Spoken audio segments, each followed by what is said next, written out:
Capítulo 2. Entre las tinieblas del pasado y la esperanza. Ernesto abrió los ojos de golpe, asustado y algo desorientado. Se encontraba recostado en una cama maltrecha, con la respiración agitada y el corazón latiendo con fuerza. Después de unos momentos, se quedó acostado, intentando reflexionar sobre lo que acababa de experimentar. Lentamente, se dio cuenta de que todo había sido una pesadilla. Vivía en una choza polvorienta y desordenada, en una zona árida, similar a un desierto. Su aspecto reflejaba los estragos del tiempo y las batallas pasadas. Una barba larga y grasosa, cabello desordenado y mayormente canoso, cicatrices marcando su cuerpo. Al levantarse de la cama, se escucharon pequeños crujidos de sus huesos resentidos por el paso de los años. La habitación estaba infestada de insectos y el polvo cubría cada rincón.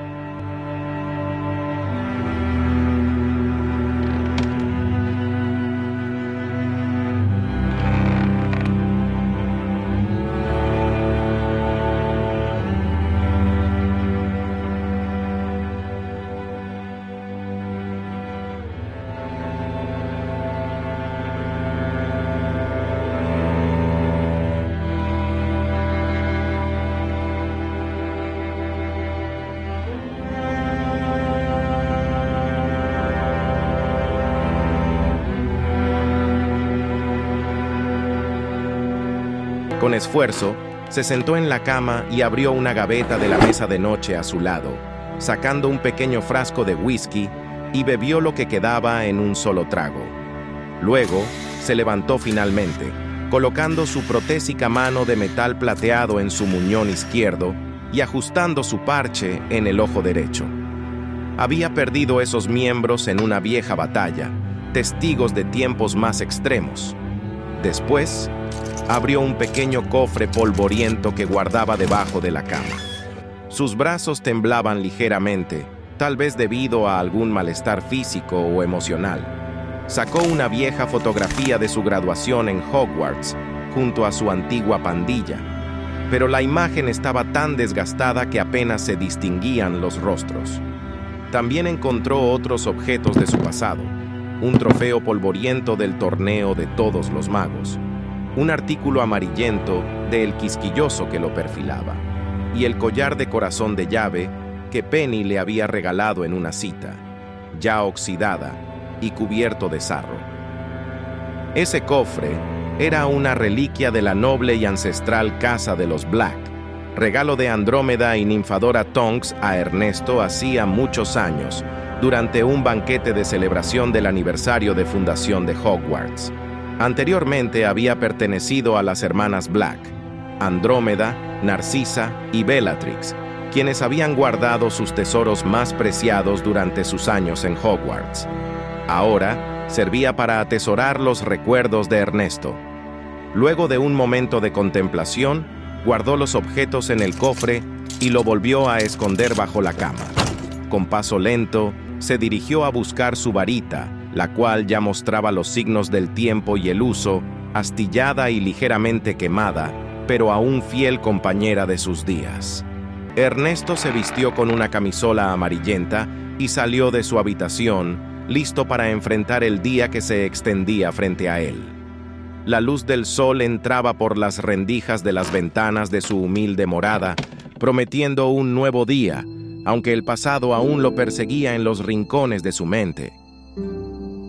Ernesto tomó un pequeño desayuno, consistente en un trozo de pan duro, mantequilla, un poco de jugo de naranja, lo único que tenía a su disposición en ese momento. Mientras comía, escuchó un fuerte gruñido proveniente de afuera de su casa, lo que lo sobresaltó. Ya voy. Se dijo a sí mismo mientras se apresuraba a terminar su escaso desayuno. Salió de la choza corriendo y se dirigió hacia un establo ubicado en su patio. Dentro del establo se encontraba un imponente dragón colacuerno húngaro, atado con fuertes cadenas metálicas. El dragón lucía tan viejo como Ernesto y se notaba que sufría de desnutrición. Ernesto le prometió en voz alta que pronto le daría su comida. Luego abrió una puerta que conducía a un oscuro sótano debajo del establo. utilizando su varita, hizo levitar enormes filetes crudos de ganado y los guió hacia la boca del dragón. Lo lamento, Leviatán. Sé que tenías hambre. No volverá a suceder. Ernesto se quedó unos instantes observando al dragón alimentarse, sintiendo una mezcla de compasión y preocupación por su criatura. Después de asegurarse de que el dragón estuviera satisfecho, regresó a su choza para continuar con su día. A pesar de la apariencia desolada y sucia de la choza, Ernesto mantenía una especie de orden peculiar. Decidido a mantener su entorno lo más habitable posible, comenzó a limpiarla, barriendo el polvo y tratando de ahuyentar a los insectos que invadían su espacio. Luego utilizó el encantamiento antigrasa Fregotego para limpiar su mesa del comedor, la cual ya empezaba a infectarse con Bundimuns. Después de limpiar la choza lo mejor que pudo, Ernesto se dedicó a revisar sus provisiones. Revisó sus escasas reservas de alimentos, asegurándose de que fueran suficientes para sobrevivir otro día en aquel lugar inhóspito. Ernesto luego se dio cuenta de que necesitaba abastecerse de más suministros, por lo que decidió dirigirse al mercado de un pequeño pueblo mágico ubicado en el desierto, a unos 20 kilómetros de distancia de su choza. Consciente de los peligros del sol abrasador, se cubrió con una capucha negra para protegerse del calor. Tomó un pequeño bolso con monedas de galeones, sickle y knuts, y luego se dirigió al establo donde dormía Leviatán, su fiel compañero, y lo despertó con cuidado. Montó en el dragón y lo liberó de las gruesas cadenas metálicas que lo ataban, utilizando el embrujo de repugnancia Relatio. Juntos, emprendieron el vuelo hacia el pueblo, atravesando el árido paisaje del desierto.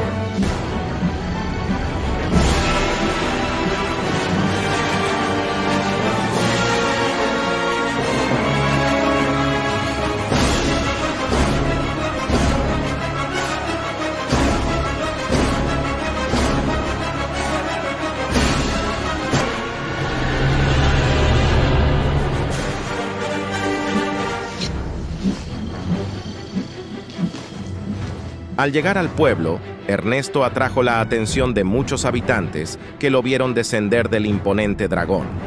Algunos se intimidaron ante su presencia, mientras que otros murmuraban entre sí con curiosidad.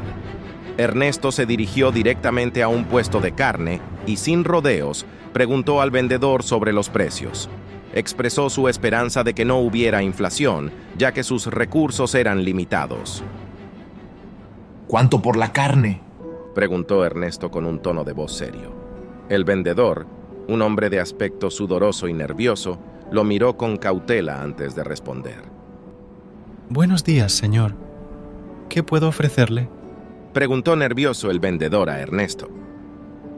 Ya me escuchó. ¿Cuánto por la carne?, le dijo Ernesto, poco a poco subiendo su tono de voz. El vendedor tragó saliva, sintiéndose incómodo ante la firmeza en la voz de Ernesto. Verá, los precios han subido últimamente debido a... ¿Otra vez subieron los precios? Ahora, ¿a qué se debe esta inflación, interrumpió Ernesto. El vendedor se rascó la nuca, buscando las palabras adecuadas para explicar la situación. Bueno, como verá, con los recientes ataques de bandidos y extorsionadores al pueblo, los costos de los productos han subido considerablemente, afirmó nerviosamente y con voz cortada el vendedor. Entiendo. ¿Cuánto?, insistió, con una mirada fría clavada en el vendedor. 3 galeones la libra de carne, señor, le informó el vendedor a Ernesto. ¿3 galeones? ¿No tienes algo más barato?, inquirió Ernesto, con un tono de voz que dejaba en claro su descontento. El vendedor se rascó la cabeza nerviosamente, tratando de encontrar una respuesta. Lo siento, señor. Este es el precio actual. No puedo hacer nada al respecto, respondió con un dejo de resignación en su voz. Ernesto frunció el ceño, disgustado por la respuesta, pero sabía que no podía cambiar la situación. Muy bien, dame 2 kilos entonces, dijo finalmente, con una mueca de insatisfacción en el rostro. El vendedor asintió rápidamente y comenzó a empacar la carne solicitada mientras Ernesto pagaba con gesto adusto. Ernesto tomó los paquetes de carne y los guardó en su bolso. Sin embargo, algo en las palabras del vendedor había despertado su interés. ¿Dijiste algo sobre ataques de extorsionadores al pueblo? El vendedor asintió con nerviosismo, sorprendido por el cambio repentino en el tono de Ernesto. Sí, señor. Ha habido varios incidentes en las últimas semanas. Se llevaron nuestras provisiones y han estado exigiendo dinero a cambio de protección, explicó el vendedor con una mezcla de temor y resentimiento en su voz. ¿Sabes quiénes son? ¿Dónde se encuentran? No lo sabemos con certeza, señor. Son astutos y mantienen sus identidades en secreto, pero se rumorea que tienen un escondite en las afueras del pueblo. De todas formas, ellos suelen venir al pueblo entre las 8 p.m. y las 12 a.m., contestó, nervioso por estar involucrado en esa conversación. Ernesto escuchó atentamente las palabras del vendedor. Su expresión se endureció ante la idea de criminales merodeando por el pueblo. Interesante. ¿Y qué hay de estos rumores? ¿Alguna pista sobre quiénes podrían estar detrás de estos actos? El vendedor se mordió el labio inferior, consciente de que estaba compartiendo información delicada. Hay todo tipo de especulaciones, señor. Algunos dicen que son forajidos que buscan como ganarse la vida. Otros creen que son exmortífagos que, de alguna forma, lograron evadir su captura luego de la Segunda Guerra Mágica y ahora se convirtieron en saqueadores y extorsionadores, buscando sembrar el caos, explicó el vendedor, con nerviosismo en cada palabra, revelando las teorías que circulaban en el pueblo sobre la identidad y motivaciones de los extorsionadores. Ernesto asintió, su mente ya formando teorías sobre quiénes podrían ser los responsables de los ataques al pueblo. La mención de exmortífagos lo hizo fruncir el ceño con desagrado, recordando los tiempos oscuros que vivió el mundo mágico durante la Segunda Guerra Mágica. Entiendo. Gracias por la información. Mantendré los ojos bien abiertos y usted también debería hacer lo mismo.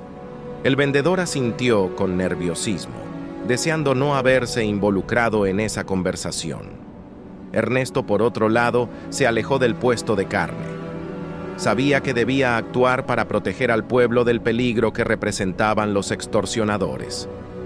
El sol comenzó a descender en el horizonte, tiñendo el cielo de tonos rojizos y anaranjados.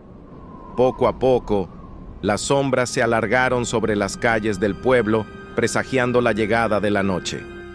Apenas el campanario del pueblo sonó exactamente a las 6 p.m., todos en el pueblo se apresuraron a meterse en sus casas como si estuvieran huyendo de algo.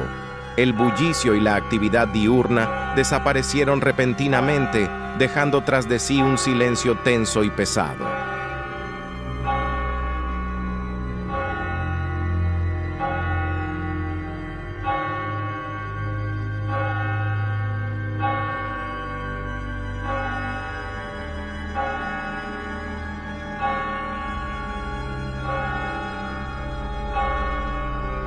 En medio de la oscuridad que envolvía el pueblo, apenas se podían escuchar las rachas débiles de viento que levantaban pequeñas nubes de arena del suelo árido.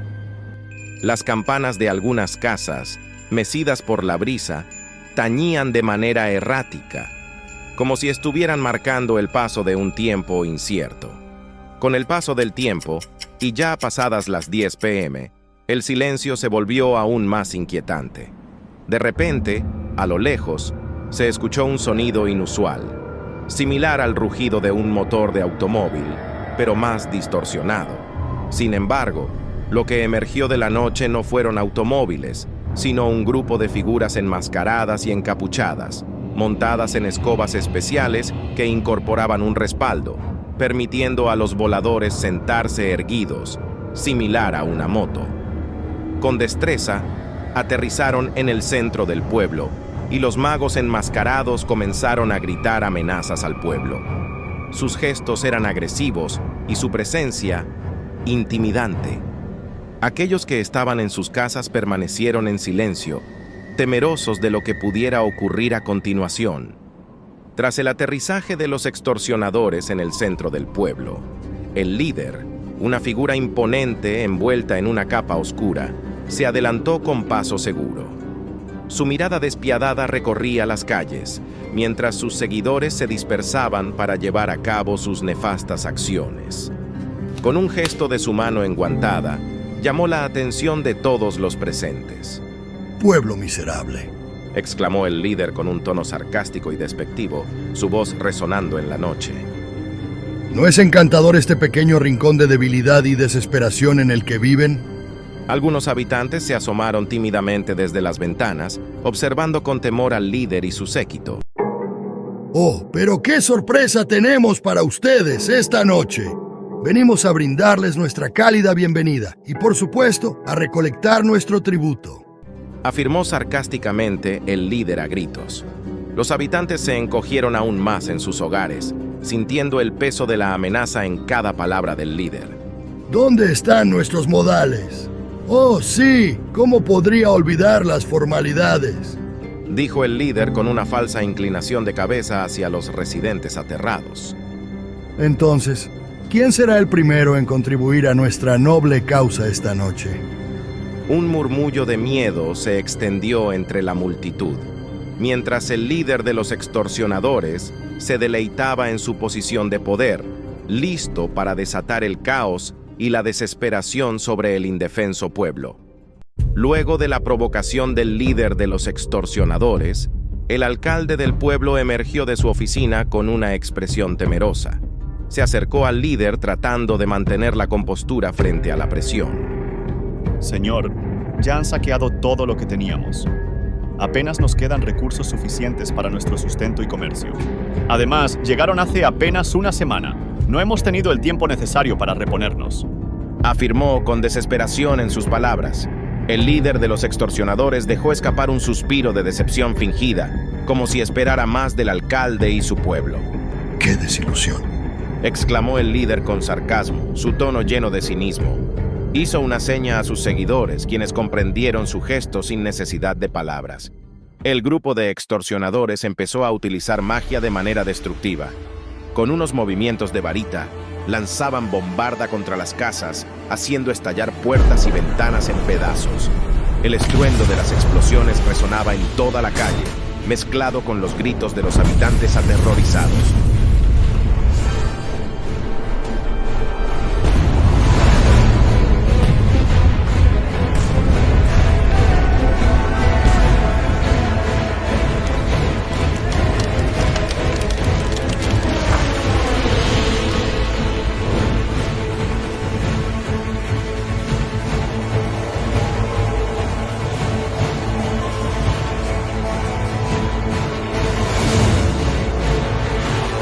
Otro de los extorsionadores se abalanzó sobre una anciana temblorosa que se aferraba a su varita, intentando utilizarla en vano.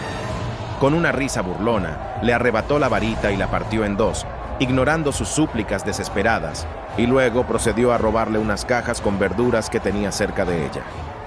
«Por favor, no, es todo lo que tengo», imploró la anciana, con los ojos llenos de lágrimas. El extorsionador solo se rió cruelmente antes de lanzar la caja vacía a un lado y continuar saqueando otros puestos del mercado.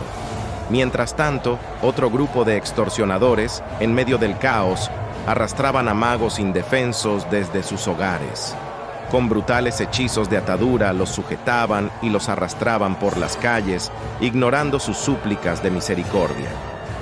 El líder de los extorsionadores observó con satisfacción la devastación que su grupo estaba infligiendo al pueblo. Las explosiones de bombarda resonaban en las calles, rompiendo la paz nocturna y sumiendo a los habitantes en el terror. Mientras tanto, el alcalde, desesperado, cayó de rodillas frente al líder de los extorsionadores, suplicándole que perdonara a su pueblo y que en su lugar se lo llevara a él. «¡Piedad, por favor! Ellos no merecen su ira. Llévenme a mí en su lugar. Haré cualquier cosa, pero por favor, dejen a mi pueblo en paz». «Oh, Qué generoso de tu parte ofrecerte como sacrificio. Pero no se equivoquen, no somos seres compasivos. Entonces, con un gesto de su mano, el líder indicó a sus secuaces que se acercaran. Aten a estos intrépidos ciudadanos a sus escobas. Vamos a darles un pequeño paseo por el desierto.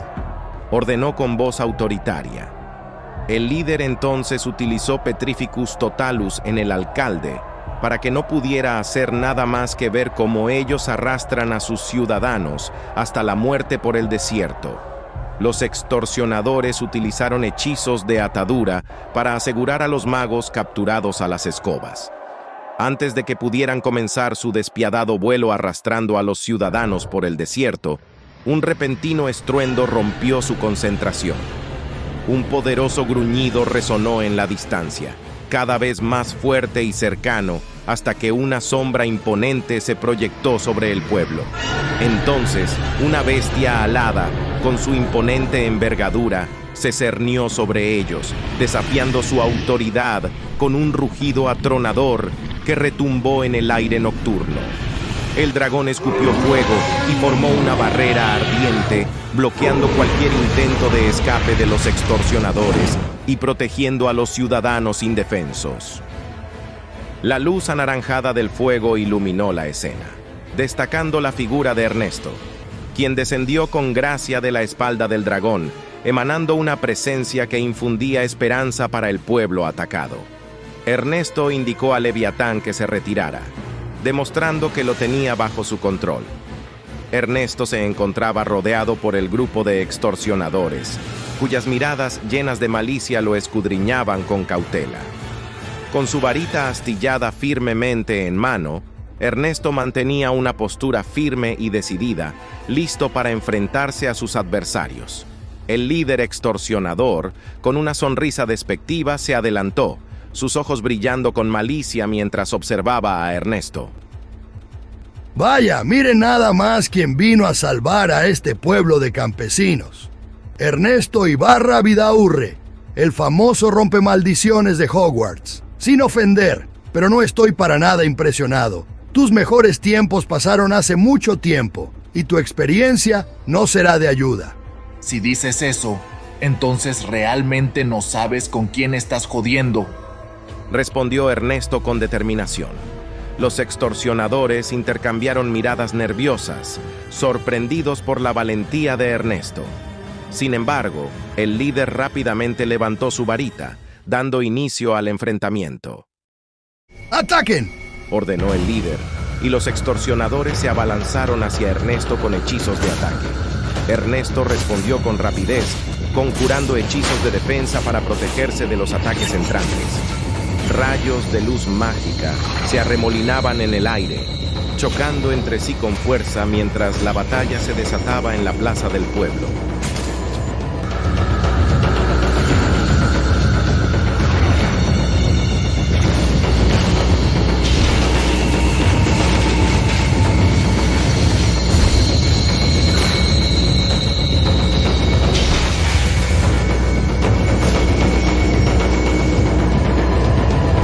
¡Expelliarmus!, gritó Ernesto desarmando a uno de los extorsionadores, haciendo que su varita saliera volando de su mano. ¡Defindo!, gritó Ernesto al extorsionador que acababa de desarmar, provocándole un certero y profundo corte en el cuello, cayendo al suelo. ¿Qué acabas de hacer? Esta vez no tengo la intención de llevarme a ningún criminal a Azkaban. No importa, acabaremos contigo de todos modos, gritó el líder, redoblando sus esfuerzos para derrotar al intrépido mago que se les oponía. Los extorsionadores, enojados por el contraataque, redoblaron sus esfuerzos, lanzando una ráfaga de hechizos y maldiciones contra Ernesto. Sin embargo, los resistió con valentía, esquivando y contraatacando con habilidad. ¡Desmayus!, exclamó Ernesto, enviando un rayo rojo brillante hacia otro de los extorsionadores, quien cayó al suelo inconsciente. Ernesto entonces notó cómo un grupo entero de atacantes se abalanzaban hacia él desde diferentes direcciones. Con una rápida evaluación de la situación, comprendió que necesitaba tomar medidas drásticas para neutralizar la amenaza. ¡Bombarda!, gritó Ernesto, apuntando con determinación hacia el grupo de atacantes. Una explosión resonó en la plaza del pueblo, enviando a los extorsionadores volando por los aires, sus cuerpos chocando contra el suelo con un estruendo sordo. El humo y el polvo se dispersaron, revelando el impacto devastador del hechizo de Ernesto. El líder de los extorsionadores, atónito por la audacia y el poder del contraataque de Ernesto, retrocedió momentáneamente, evaluando la situación con una mirada furiosa pero cautelosa. Maldito seas, Ibarra, pagarás por esto. Rugió, apuntándolo con su varita. Ernesto enfrentó al líder de los extorsionadores con determinación, su varita astillada lista para el duelo. Los destellos de los hechizos llenaban el aire, mientras ambos magos se lanzaban ataques y contraataques con habilidad.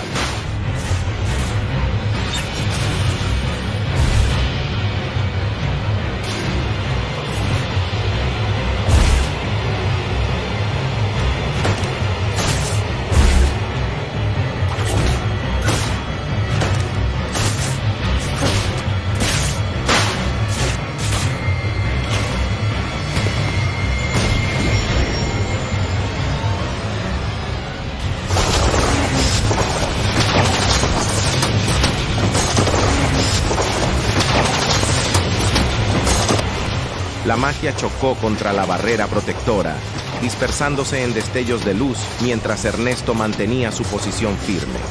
Ernesto aprovechó la oportunidad para lanzar un hechizo de desiluminación, creando una oscuridad repentina que envolvió al líder, cegándolo momentáneamente. Aprovechando la confusión, utilizó su varita para fundir las piedras y arenas bajo los pies del líder, haciendo que perdiera el equilibrio y cayera al suelo. Sin darle tiempo para recuperarse, Ernesto lanzó Accio, atrayendo la varita del líder hacia él. Con movimientos rápidos, utilizó un hechizo oscuro para taparle los ojos al líder e Incarcerus para atarlo en cadenas metálicas, inmovilizándolo por completo. ¿Por qué no me has matado? Porque, atrapándote a ti, he demostrado que el pueblo está protegido y que no permitiré que nadie más lo amenace de esta manera, a través de este ejemplo, con la captura de su líder. Respondió Ernesto, su tono firme pero tranquilo. Con el líder de los extorsionadores bajo su control, Ernesto se volvió hacia los habitantes del pueblo, quienes observaban la escena con asombro y gratitud. Sabía que su trabajo aún no había terminado, pero por ahora, el pueblo estaba a salvo. Los aurores llegaron al lugar poco después. Uno de ellos se acercó a Ernesto con expresión severa, observando la destrucción y los extorsionadores muertos en el suelo. Ibarra Vidaurre, ¿qué ha sucedido aquí? Ernesto explicó con calma los eventos que llevaron a la captura del líder extorsionador y la desarticulación de su pandilla. Sin embargo, el auror frunció el ceño al enterarse de la suerte de los secuaces del líder. Entiendo tu intención de proteger al pueblo, pero no puedes tomarte la justicia por tu propia mano. ¿Por qué no los has capturado en lugar de eliminarlos? Comprendo las normas, pero en esta situación mi prioridad era detener la amenaza lo antes posible para garantizar la seguridad del pueblo. Actué conforme a lo que consideré necesario en ese momento, y con el líder siendo el único sobreviviente y encarcelado. Sería un buen ejemplo para que ningún otro extorsionador intente dañar a este pueblo y a ningún otro. Recuerda que la ley es nuestra guía en estos casos. Afortunadamente, has logrado capturar al líder, y eso es un paso importante hacia la justicia. Por esta ocasión te cubriré, sin embargo, no vuelvas a tomar medidas drásticas a menos que sea absolutamente necesario. Tu objetivo es capturar, no matar. Esta vez te lo dejaremos pasar dada tus experiencias pasadas y contribuciones, pero te advierto que cualquier otra acción similar podría resultar en consecuencias más graves. ¿Está claro? Ernesto asintió con renuencia ante la advertencia del auror. Aunque comprendía la importancia de seguir las reglas y procedimientos establecidos, Una parte de él seguía convencida de que había hecho lo correcto para proteger al pueblo en peligro. Entiendo, señor. No volverá a suceder. Seguiré las órdenes estrictamente en el futuro. Muy bien, espero que así sea. Ahora vamos a ocuparnos de llevar al líder de los extorsionadores a la custodia adecuada. El Ministerio de Magia se encargará del proceso legal a partir de aquí, dijo el auror, indicando con un gesto al líder atado a sus espaldas. Ernesto se sintió aliviado al ver que el incidente estaba llegando a su conclusión. Se acercó cojeando un poco a Leviatán, su fiel dragón, quien lo esperaba pacientemente a un lado, listo para partir hacia su choza y descansar después de la intensa batalla. Sin embargo, antes de que pudiera subirse a su lomo, un hombre corrió hacia él con una expresión de gratitud y admiración en su rostro. «Ernesto, gracias a Merlín», exclamó el hombre, deteniéndose frente a él con un aliento entrecortado por la emoción. Ernesto reconoció al vendedor de carne del mercado. No tienes que agradecerme. Hice lo que debía hacer para proteger a todos ustedes. Lo sé, y te agradezco por ello. Esos malditos extorsionadores han estado causando estragos en nuestro pueblo durante demasiado tiempo. Lo que hiciste con ellos... Bueno, digamos que muchos de nosotros aquí pensamos que fue justicia merecida. Me alegro de que, al menos, alguien más piense así. Sabes, puede que no lo parezca, pero sé que en el fondo eres un buen hombre y harás lo que sea correcto para hacer la diferencia. Prometo que seguiré haciendo todo lo que esté en mi poder para proteger, no solo a este pueblo, sino a cualquier lugar que me necesite. Bueno, en reconocimiento a tu valentía y sacrificio, he decidido ofrecerte un trato especial en mi negocio. A partir de ahora, tendrás un gran descuento en carnes de por vida. Considéralo como un pequeño gesto de gratitud de parte mía y del pueblo de Arenvale, South Wales. Es un gesto muy amable de tu parte. Aprecio mucho tu apoyo y el de todo el pueblo, respondió Ernesto con una ligera, apenas perceptible sonrisa. Ernesto se despidió con un gesto de agradecimiento, sintiéndose reconfortado por el apoyo y la solidaridad de la gente del pueblo. Con una sensación de satisfacción, subió a lomos de Leviatán y se alejó hacia el horizonte, hacia su choza. Al llegar a su hogar, exhausto y maltrecho, Ernesto guió a Leviatán hacia el establo. Allí, lo acarició y le ofreció uno de los filetes que compró al vendedor como muestra de agradecimiento. Después, aseguró a Leviatán para que descansara y lo encadenó nuevamente. Cojeando, Ernesto ingresó a su choza y llegó al baño de su habitación. Con cuidado, se quitó su prótesis de mano izquierda y su parche del ojo, enfrentando las dolorosas nuevas heridas que obtuvo en la batalla del pueblo. Frente al espejo, se curó, asegurándose de tratar cada herida meticulosamente. Finalmente, se dirigió a su cama y sacó el cofre polvoriento debajo de ella. Contempló una vez más los objetos que guardaban los recuerdos de su pasado.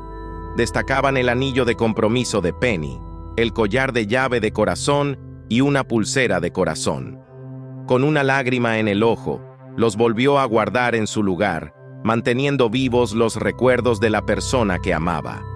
Finalmente, exhausto, se dejó caer sobre su cama y se entregó al sueño reparador.